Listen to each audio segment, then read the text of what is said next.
سلام دوستو، میں ہوں روف ساحل اور آپ دیکھ رہے ہیں روف ٹی وی۔ دوستو آج کے اس ویڈیو میں ہم آپ کو پرانے جانوروں کے بارے میں بتانے جا رہے ہیں جن کے بارے میں شاید آپ کبھی نہیں جانتے ہوں گے، لیکن پرانے زمانے میں یہ شاید دنیا پہ راج کرتے تھے۔ Number 1، Phoenix bird.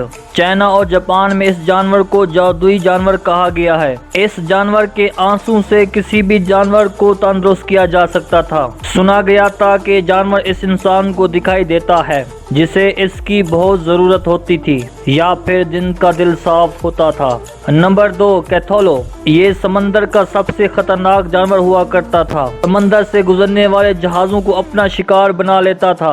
آج بھی لوگ کہتے ہیں کیتھولو بڑے بڑے سمندروں میں پایا جاتا ہے۔ دوستو آپ کو کیا لگتا ہے کمنٹ سیکشن میں بتائیے گا ضرور۔ چینل کو سبسکرائب کریں اور ساتھ بیل آئیکن کو پریس کریں۔ نمبر 3، کیلپائی۔ اس جانور کا آدھا حصہ مچھلی اور آدھا حصہ گھوڑے جیسا تھا، جس کے بارے میں گریک اور رومن میں بتایا گیا ہے۔ کیلپائی اپنی خوبصورتی کی وجہ سے لوگوں کو پانی میں سیر کرواتی تھی۔ کچھ کیلپائی خطرناک بھی ہوتی تھیں جو انسانوں کو کھا جاتی تھیں۔ Number 4، fans. ان جانداروں کا ذکر سب سے پہلے انگلینڈ میں سنا گیا تھا۔ یہ جاندار جان لیوا نہیں تھے، پر ان کے علاقے سے جن کا بھی گزر ہوا کرتا تھا ان کا نقصان کیا کرتے تھے۔ ان کا سائز بہت ہی چھوٹا ہوا کرتا تھا، ایک ہاتھ کے برابر۔ کیا یہ واقعی من گھڑت کہانیاں ہیں یا پھر حقیقت ہے؟ آپ اپنی رائے ضرور دیجیے گا۔ دوستو آپ کو میری یہ معلومات اچھی لگی ہے تو چینل کو سبسکرائب، میری ویڈیو کو لائک اینڈ شیئر بھی کر دیجیے گا۔ شکریہ۔